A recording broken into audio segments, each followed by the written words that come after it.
J'interviens pour le MRAP, le mouvement contre le racisme et pour l'amitié entre les peuples. Après des mois de génocide, difficile d'imaginer qu'Israël sombrerait encore plus bas dans les abysses de la barbarie. 18 mars, rupture de l'accord de cessez-le-feu par Israël. On doit se défendre contre le Hamas. Notre combat, c'est contre les terroristes du Hamas, disent-ils pour justifier leurs crimes de guerre. Très bien. Parlons des chiffres de ce 18 mars. 413 civils massacrés par 10 minutes de bombardement. 174 enfants comptant parmi les victimes. Depuis le 18 mars, 1300 Palestiniens assassinés par Israël. Depuis le début du génocide, un enfant meurt toutes les 8 minutes.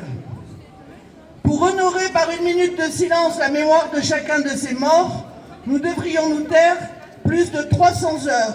Nous devrions nous taire pendant 12 jours entiers. Le 24 mars, le cabinet de guerre israélien a officialisé 13 colonies en Cisjordanie et créé une direction de la déportation. Une direction de la déportation pour les Gazaouis. À Gaza, Israël utilise la destruction et la déportation. En Cisjordanie, la colonisation et la violence qui va avec.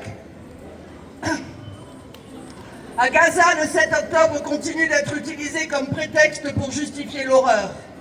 En Cisjordanie, c'est l'impunité dont Israël bénéficie, en plus de la carte blanche de toutes les grandes puissances, dont la France, de facto complice, qui lui permet d'agir comme bon lui semble. Attirés par l'odeur du sang et par le goût du nettoyage ethnique, aveuglés par la haine, les charognards se bousculent. C'est notamment le cas de l'extrême droite française, avec Jordan Bardella et Marion Maréchal,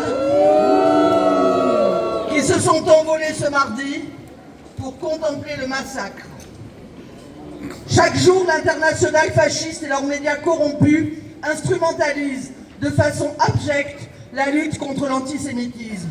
Ils n'ont qu'un but, criminaliser notre mouvement unioniste auprès de l'opinion publique et justifier la cabale insensée, notamment menée par Retailleau et le RN, contre la communauté musulmane, accusée de tous les maux. Oui, chers amis musulmans, il faut arrêter de manger des œufs. Le mouvement contre le racisme et pour l'amitié entre les peuples dénonce avec fermeté la récupération d'une lutte aussi importante pour stigmatiser et mettre une cible dans le dos des musulmans. Le problème, ce ne sont pas nos manifestations, ce sont les raisons pour lesquelles nous manifestons. L'envie de justice et de paix est incompatible avec la course à la guerre recherchée par le capital pour leur profit et recherchée par les fascistes par idéologie. Nous n'oublierons pas, nous ne pardonnerons pas. Le jour venu, nous célébrerons la chute dans l'obscurité de tous ceux qui la méritent. Les génocidaires, leurs complices, leurs soutiens inconditionnels et ceux qui, faisant le choix du silence, auront contribué à l'oppression de tout un peuple. Notre lutte ne fait que commencer. Camarades, ne lâchons jamais. Tous ensemble, à travers le monde, faisons en sorte que chaque larme versée aujourd'hui pour Gaza nourrisse les graines d'une Palestine et d'un monde libre et en paix pour demain. Free Palestine! Free Palestine! Free Palestine!